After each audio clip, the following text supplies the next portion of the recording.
Wednesday, favorite day of the week because I get to do this.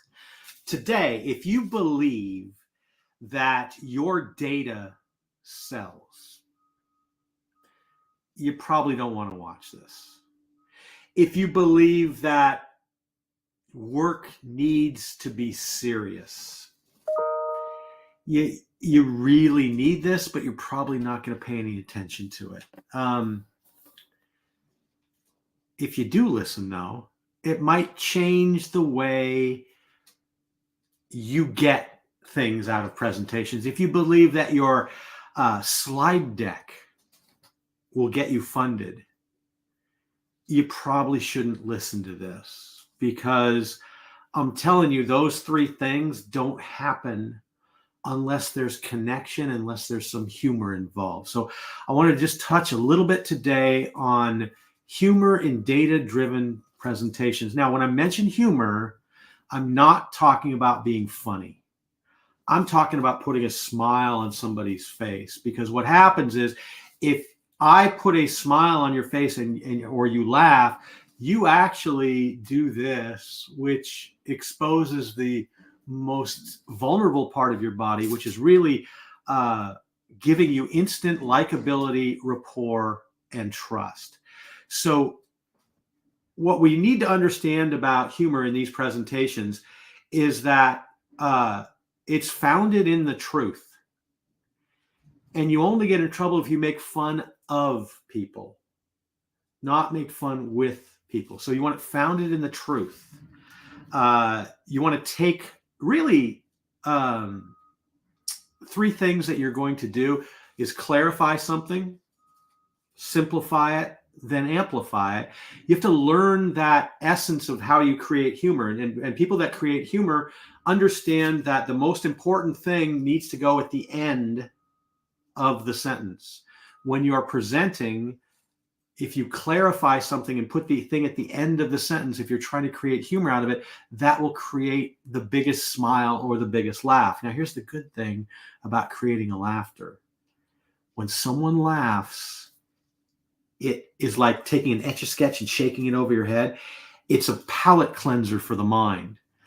When you clean someone's mind, then the next thing that you say is your most remembered phrase.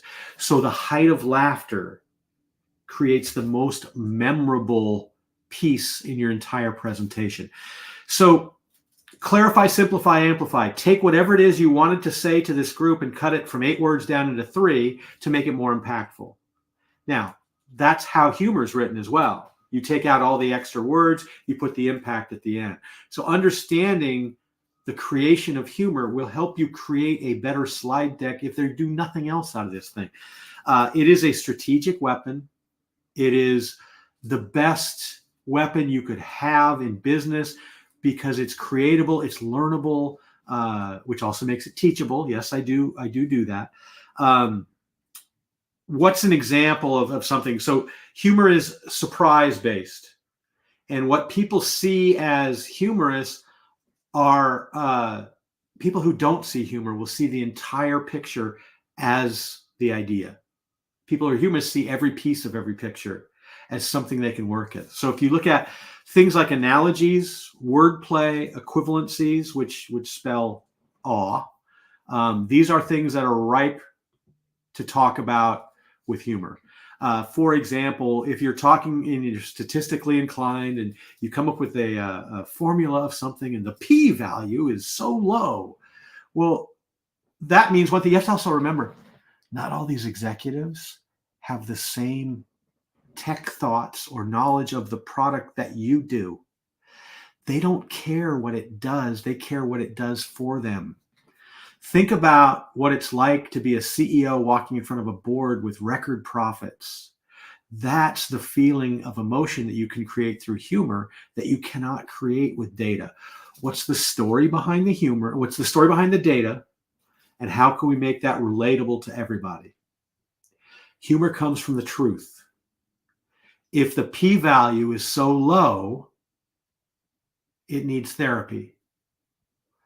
Not funny, yet different, surprise, smile, right? Use these little things.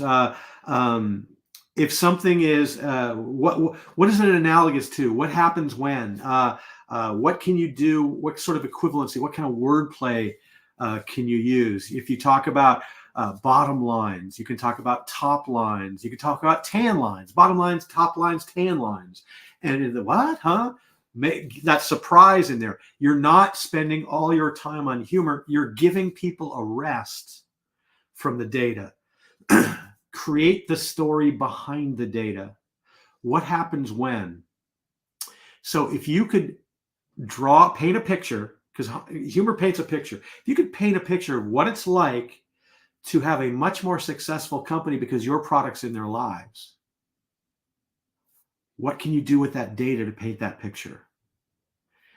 Take the pieces, move into it from there. Analogies. What are things? It's truth. It's things that we all share are the truth. So what are things that we all share? Probably the most common things: relationships, pets, and vehicles or transportation. We all have to get somewhere. We all know people, and a lot of us have pets. So if you draw analogies based on those things, those are easy, simple ways to create humor. Just a quick little thing I wanted to talk about today.